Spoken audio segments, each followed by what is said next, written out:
Seker so, toe my suster se dogter trou baie jare terug, was daar 'n pastoor wat haar getrou het, en die manier hoe hy dit gedoen het, het nogal 'n indruk gemaak op, dis onkonvensioneel, dis 'n anderste manier, en dit was vir my baie mooi gewees. En later van tyd, toe pastoor Fransie daar was, toe ek hom genooi hier na die AGS toe, en hy het toe gepreek, en soos wat hy gepreek het, het hy na Jolandi toe gewys, en hy het gepraat van 'n prokureur, en hy het na Tannie Sannie gewys as 'n, sommer net so, dan praat hy profeet, en hy wys so na Percy, developer en so aan, en hy noem die goed op die name, en al die goedes het toe so geword, né? Toe was hulle nog, toe nog 'n jong kinders gewees, en so toe net daarna, toe ek hom een keer, dis seker omtrent so 10 jaar terug, het ek hom een keer in vereniging in 'n geweerwinkel ontmoet, en ons het net so bietjie gepraat, en maar oor motorfietsse, hy is lief vir motorfietsse, en oor die Here gepraat, en ek sien, hy sit goedjies op TikTok, wat hy so bietjie praat, en hy praat oor disipelskap, en hy sê, dissipline en disipelskap is dieselfde woord, jy kan nie disipel wees as jy nie dissipline het nie, en hy was in die spesmagte, en hy het eintlik gepraat oor die army van ons, wat so daar in Kongo pak gekry het, en ek sê vir hom toe, Jesie, ek hou van jou goed wat jy opsit, en hy stuur vir my 'n boodskap, en hy begin, is jy nog in die AGS, en hy begin, my eintlik vra, maar ons hele lewe tot nou toe, vra hy vir my so in 'n streep, en ek speel dit vir 'n vriend, en wat my lewe ken, ek sê vir hom, hoor en luister net hierna, en hy kyk so, sy mond hang so op, hy sê, joh, hierdie ou is dieper in, as 'n normale ou, as die enige ou, en hy is maar biker, hy is maar rowwe jak, en jy kom agter dat die ou, is bietjie verder in die tuin van Getsemane ingegaan, as wat die normale ou gaan, né? En daar's 'n preek van pastoor Frans oor die staf van Josia, van Aaron. Die staf is 'n houtstomp, wat vir 40 jaar in die woestyn deurgetrek het. En toe in die nag voor die allerheiligste voor God lê, toe begin hy bloeiseltjies maak, né? Toe lewe daai stok weer. Toe hy 'n nag in die teenwoordigheid van God spandeer het. Is dit so, pastoor? Ek weet nie of ons dit nog opgetyp het daai tyd. Maar dit beteken, wat gebeur met ons, as jy bietjie verder gaan? Jy weet, ek het Sondag aand toe ons praat, toe ons nou hierso sit, ons getuig so bietjie, sê ek vir Harry, jy weet, daai staf van Aaron, en daar was nog iets wat ons nou gelees het in hierdie week, van toe Jesus nou gekruisig is, en al die dinge, en ek lees op 'n stukkie, en ek dink toe by myself, maar hierdie was dieselfde situasie, toe ek die nag oor het oordink, en ek wil nou vir julle dit lees, Matteus 26 vers 73. Hierso sit Petrus, hulle het Jesus gevang, hulle verhoor hom, en hulle staan daarby, en Petrus gaan in, hy wil kyk waar is sy meester, en die eerste diensmense sê vir môre, jy is ook een van hulle, hy sê nee, en hy gaan so weg, en hy kom by die derde persoon, en dis nou wat die derde gebeur, by die derde persoon wat hom sê, jy is ook een van hulle. Maar 'n bietjie later kom daar, wat daar nog staan, en sê vir Petrus, waarlik, jy is ook een van hulle, want self, jou spraak het jou bekend gemaak. Maak nie saak hoe die visserman gelyk het nie, hoe die man gelyk het wat sy lewe op die see spandeer het nie. Dalk het hy nie meer tande gehad, ons na vandag se vissers kyk het hulle nie tande nie. As jy nou vandag se is hulle vol tattoos, né? Die son het hulle velle leer gebrand. Maar terwyl hy so lyk, is sy spraak nog steeds, hy deurgegaan. Is dit nie so nie? Daai dik gordyn wat die allerheiligste en die heiligste skei, is geskeur vir ons. Petrus het met Jesus gewandel en hy het ingegaan in daai allerheiligste by sy hoofpriester. En dit waar hy verskilling gekom het, hy maak nie saak hoe hy gelyk het nie. Sy spraak, hoe hy gepraat het hom weggegee. Nou dink ek, hoe praat ek en jy vandag? Wat sê ons manier van praat? Wat sê ons taal wat ons gebruik van mekaar, van jouself? Kan die mense my herken, as 'n kind van die Here, waar ek dalk in 'n plek staan en ek praat met iemand, kan hulle met my praat, uit my in 'n besigheid, jy weet as jy in OK inloop en jy staan net so rukkie daar tussen die rakke en jy luister na al die mense se gesprekke, dan hoor jy maar hierdie ou praat en hy's neerslagtig en hy was nie in die allerheiligste voor God gewees nie. Dan hoor jy die ou praat en hy's opgewonde oor die dag, al het die brood se prys nou weer met soveel opgegaan, weet hy nog, kan jy hoor by hom, dat sy voorsiener is die Here, hy is nie afhanklik van die prys van brood nie, of whatever nie. Sy voorbron is die Here, hy was hier in hierdie binneste van die vertrek gewees, daar in die allerheiligste, waar God hom kon aanraak. Is dit nie so nie? Amen. Ons lees van nog 'n persoon, in Handelinge. Jy moet onthou, op hierdie stadium was die gordyn klaar geskeur. Mense het klaar met Jesus al beweeg. Jy kon ingaan vrylik in die allerhoogste, in al die heiligste van die tempel en die tabernakel. Dit kry ons hierso in Handelinge 13. Dit gaan oor die towenaar, Simon die towenaar.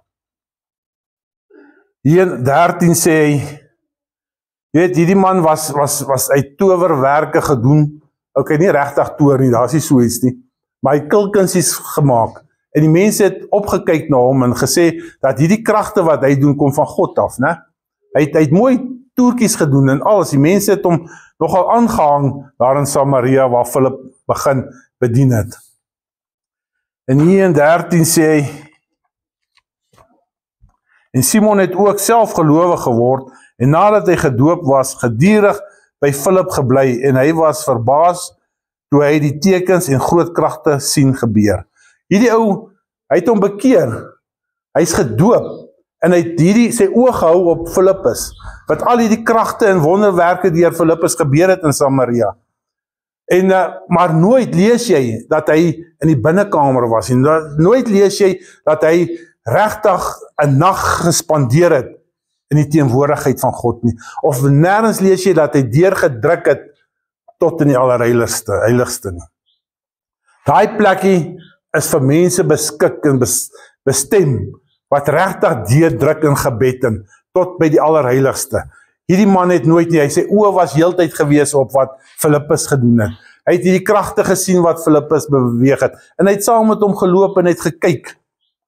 Ne? En hier kom Petrus aan, en hy sê vir Petrus, lê die hande op die mense, en hy word gevul met die Heilige Gees. Want die Heilige Gees, die Bybel sê, die het nog nie op hulle geval nie. Hier in 20 lees ons verder. Maar Petrus sê vir hom, en toe sê hy nou vir Petrus, luister, ek sal jou 'n bietjie geld gee. Ek wil ook hierdie krag hê, om mense die hande op te lê, en laat hulle met die Heilige Gees vervul word. Maar hy is 'n groot ouetjie onder die mense, maar hy kom daar agter, maar hy is iets anders rondom hierdie disippels, wat hy nie het nie. In plaas dat hy gegaan het, en op sy knieë gegaan het, sy oë opgeslaan het na die hemel toe, sê, waar vandaan af sal my hulp vandaan kom? Kyk hy na Petrus, Petrus, jy moet dit vir my gee. Ek sal jou betaal vir dit. Petrus sê vir hom, mag jou geld saam met jou vergaan, omdat jy gedink het, om die gawe van God deur geld te verkry. Jy het geen deel tot die lot van hierdie saak nie, want jou hart is nie reg voor God nie. Daar begin dit, die plekkie kry waar ons nou, waar die woorde vandaan kom. Jy uit jou hart uit. Jy praat dinge, wat nie uit jou hart uit kom nie. Wat die Bybel sê, uit die hart is die oorsprong van die lewe en die dood, né? Uit jou hart uit kom daar woorde, en hierdie man se woorde, sê Petrus reguit, is jou hart is nie reg nie. Jy kan nie dit doen nie. In vers 24, maar Simon het geantwoord en gesê, bid julle tot die Here vir my, sodat niks van die goed wat julle gedoen het, oor my sal kom nie. Hier sê vir Petrus, bid julle vir my, die man ken nie eens van gebed nie, maar hy is gebekeer, hy is gedoop, en hy loop saam met Philippus, die hele tyd. Maar hy sien nie, dat die dinge in sy lewe gebeur nie. Hy wil dit hê, hy sê, is die hele tyd gevestig op mense, en hy wil graag hê wat die ander mense het, maar hy weet nie wat Philippus voor die tyd gedoen het. Philippus het ingestoei, en ingebid, en hy het deurgedruk tot in die allerheiligste, waar hy die vuur van die Here gekry het. Petrus het saam met Jesus gewandel. Baie keer het Jesus vir hom gesê, jy's 'n duiwel, En so aan het hy aangegaan. En hy was paar keer baie kwaai met Petrus gewees. Petrus het ook gedink, nee, Johannes moet saam gaan werk doen, en Jesus het gesê, wag, dit het niks met jou te doen nie. Jesus was baie kwaai met Petrus gewees, maar Petrus het deurgedruk, saam met Jesus, tot in die binnekamer. Nee, daar by die Allerheiligste het Petrus ook gekuier by die Here. Dis hoekom hy hierdie goed kon doen. Sy woorde was anderster, sy woorde was met sout besaai gewees. Petrus, bid jy vir my? Nee, Simon, gaan bid self, dat jou hart verander. Is dit nie so nie? Simon, jy moet bietjie tyd spandeer om self in te gaan in die Allerheiligste in. Jy gaan dit nie kry om agter Filippus aan te loop nie. Filippus en Petrus is nie die Here nie. Hulle is nie die Allerheiligste nie.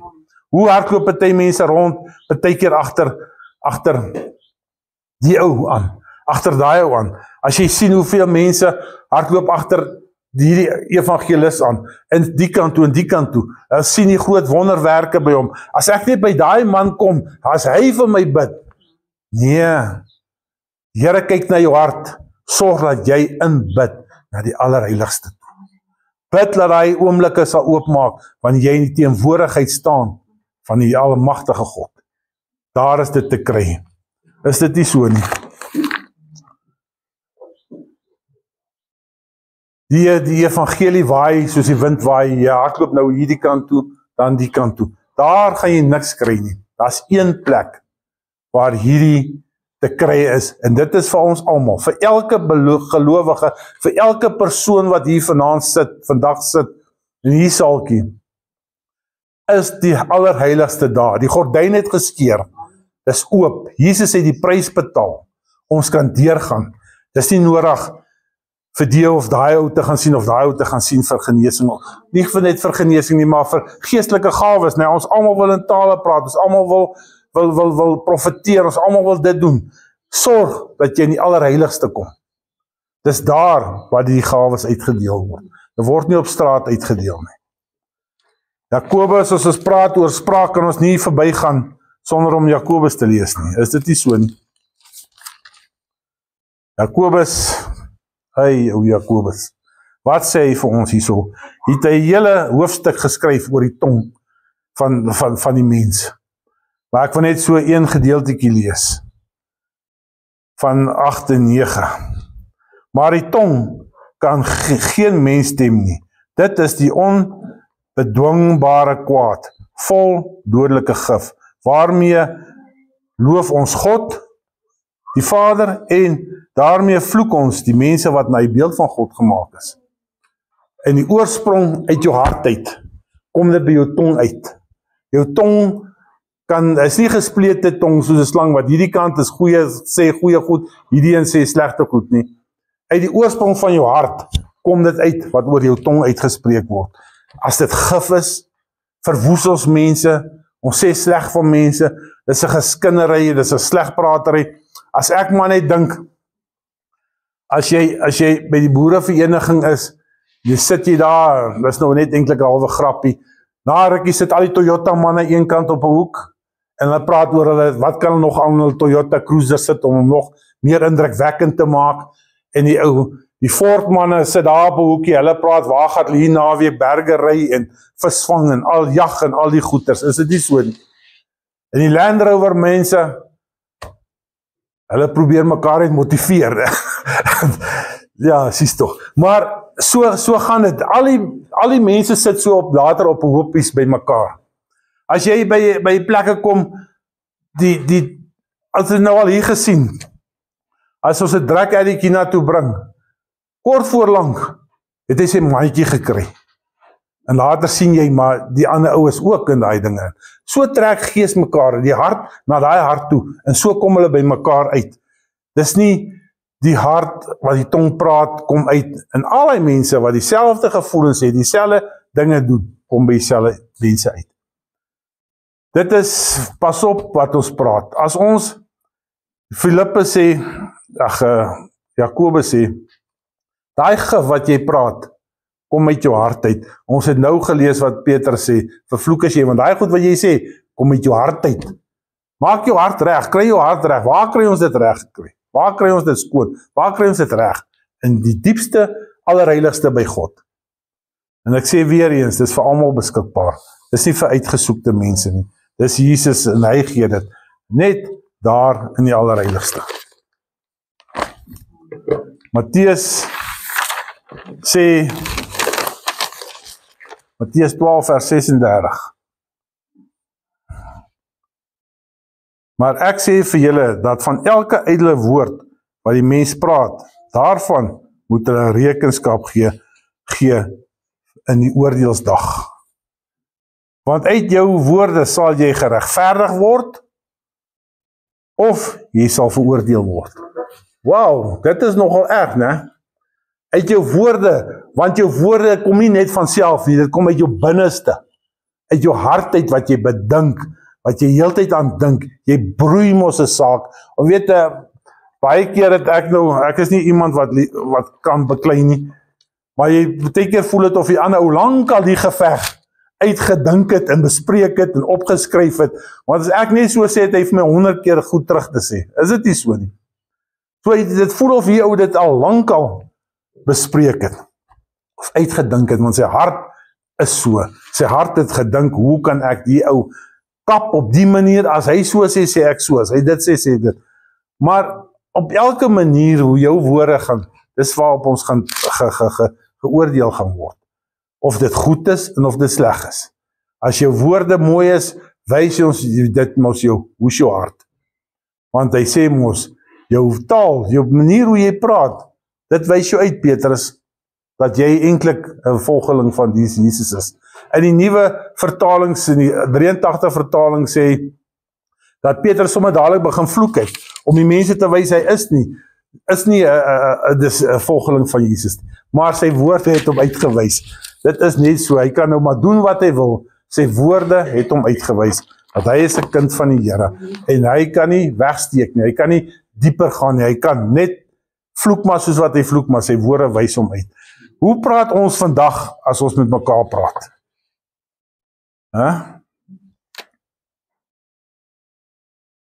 Mense kan net na jou woorde luister, en ek dink baie keer, luister mense na ons woorde, né?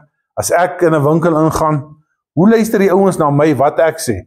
Kyk, as jy in 'n geestelike mens is, word jy dopgehou. Hulle hou jou dop, fyn dop. Hulle wil sien wat jy sê, wat jy praat. Maak jy 'n foutjie, kom daar dalk 'n lelike woord uit, kom daar dalk 'n skinder van iemand anders uit. Né? Is dit nie so nie? Jy word dopgehou. Moet nooit laat iemand iets kry teen jou om te sê, maar Piet het so gesê van Kosie of dit nie. Want ons spraak moet ons uitwys, as kinders van die Here. Ons in die gemeente van die begin af het ons op beleid gehad, dat ons praat nie oor ander pastore, ons praat nie oor ander kerke nie, ons praat nie sleg van iemand nie. En ons probeer baie streng daarby hou. Is dit nie so nie? Want ons wil nie hê, dat iemand vir ons 'n vinger kan wys en sê, jy het van daai en daai dit gesê. Nee, ons woorde moet ons uitwys, as 'n kinders van die Here, wat in 'n dieper verhouding met die Here ingegaan het, tot daar in die binneste kamer, die allerheiligste. Is dit nie so nie? 1 Petrus 4:11.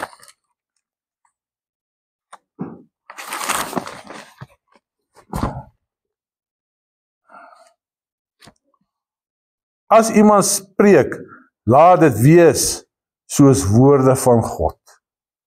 Dit is wat Petrus sê. As jy praat, mense, Petrus was die ou wat gepraat het soos Jesus, wat geloop het soos Jesus, wat by hom was. Hier gee vir ons 'n absolute riglyn vir ons. As jy praat, laat dit wees soos woorde van God. Is dit nie mooi nie? Praat ons vandag asof ons woorde van God praat. As iemand verbykom, het jy iets te sleg te sê oor sy klere of sy skoene of whatever, of sê jy vir hom sê, man, jou hare lyk mooi. Vergeet die skoene. Jy hoor, probeer om woorde van God te praat. Almal wil graag 'n mooi woord oor hulself hoor.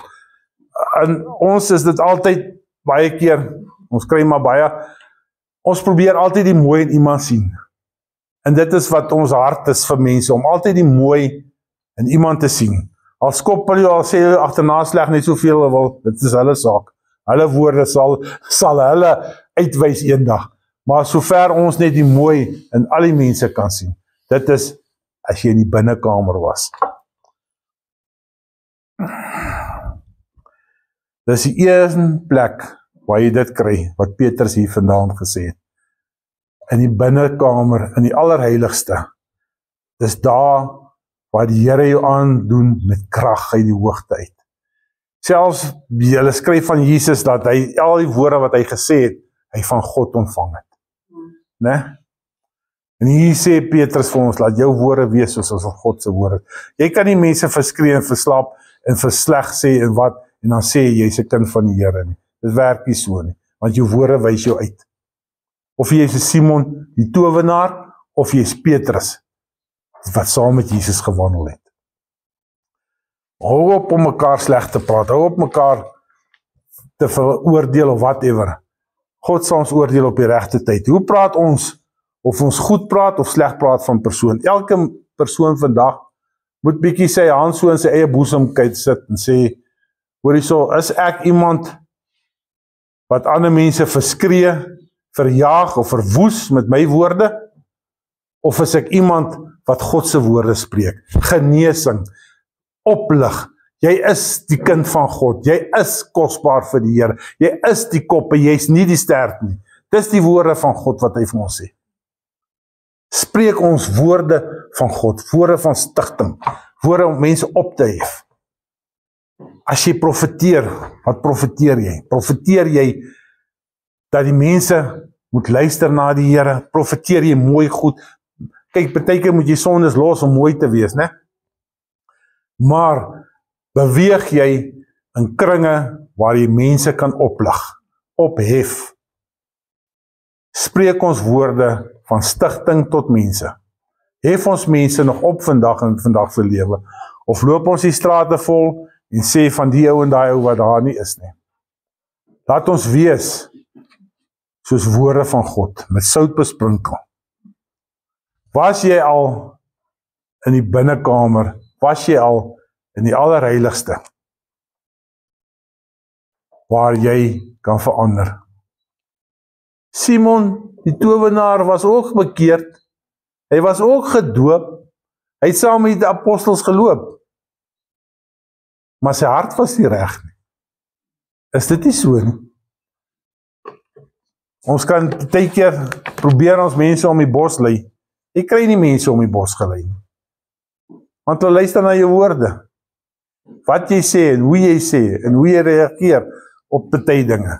Jy kan nie oor 'n rooi robot ry en vir aanhou vloek soos jy wil nie. Dit werk nie so nie. Daar's 'n profeet in die Bybel wat hulle hierom om Israel te vloek. En al wat uit sy mond uitkom is seëninge. Nee, pastoor? Biliam, hy sê vloek hier die Israeliete, maar al wat hy preek, hy seën is die ouens daar in kwaadvol. Maar dis woorde van God wat ander mense seën, ander mense oplig, ander mense op 'n troontjie sit. Jy ander mense hoër ag as wat jy self is. Dis die woorde van God. En as ons na onsself kyk vanmôre, hoe voel ek? Was ek al in die allerheiligste? Het my woorde God se woorde geraak? Of is my woorde maar net om ander mense te verskree en te verjaag en af te breek? Huwelike val uit mekaar uit, want hulle kan nie met mekaar met woorde van God praat nie. Ons verjaag ons kinders baie keer, want ons praat nie woorde van God nie. Ons praat woorde wat nie uit die Here uit is nie. Want as die woorde uit die Here uit is, sal ek my kinders nie vervloek en verjaag nie. As my woorde van God is, sal ek mense lief hê. Met my hele hart. Maak nie saak hoeveel ou my te nagekom het nie. Ek sal nog steeds lief hê, soos wat die Here vir my verwag om hom lief te hê. Baie keer is dit moeilik, né? Maar Jesus het vir ons gesterwe, toe ons nog sy vyande was, het hy ons lief gehad. Kan ons nie maar wees soos wat Jesus was nie. As ons die woorde van Jesus wil hê, laat ons wees soos hy. wat ons indryf in die binnekamer, in die allerheiligste, en 'n nag gaan spandeer, daar waar 'n dooie hout gelê het, wat 40 jaar, om en by 40 jaar, in 'n woestyn rondgedwaal het. Kyk mense, jy kan nie 'n dooier hout kry as dit nie. Is ek reg? 'n Kierie wat vir oor die 40 jaar in die woestyn rondgedwaal het. Né? Jy kan nie 'n dooier stuk hout as dit kry nie. Maar hy het 'n nag in die teenwoordigheid van God gelê. En die volgende môre, toe daar bloeiseltjies. As ek en jy wil bloei vandag, en jy wil hê dat die mense God sal raak sien, in ons woorde, in ons dade, om spandeer 'n tyd in die allerheiligste saam met God. Dis waar losers wenners word. Dis waar mense wat lelik is met ander mense, absoluut fantastiese mense word. Nee? Hoe voel julle oor dit? Amen, gaat ons hierdie week bietjie probeer om in daai binne vertrek in te kom. Die gordyn is geskeur, dis vir almal beskikbaar. Nie net vir die pastore nie, vir almal, enige ou het toegang tot daai vertrek. Daar waar dinge gebeur. Dis waar ons wil hê. En as jy daar gekom het, kan niemand jou aanraak nie. Want daar waar jy is die Here met jou. Daar waar jy daar is, gebeur 'n dooie hout begin blom. Petrus, jou skurwe man, waar ons sien in jou taal, jy's 'n kind van God. Maak nie saak hoe jy lyk vandag nie. Hoe groot jou vooruit staan of wat nie. Maar as my taal God se woorde is, dan is ek 'n kind van die Here. En ek het die mag om enigiets te doen wat hy vir my sê wat ek moet doen. Want my woorde is dan sy woorde. Amen. En sy woorde het skepingskrag, né? Sy woorde maak ons situasies van tot niet na oorwinnaars toe. Al dit gebeur as ons daar is. Amen.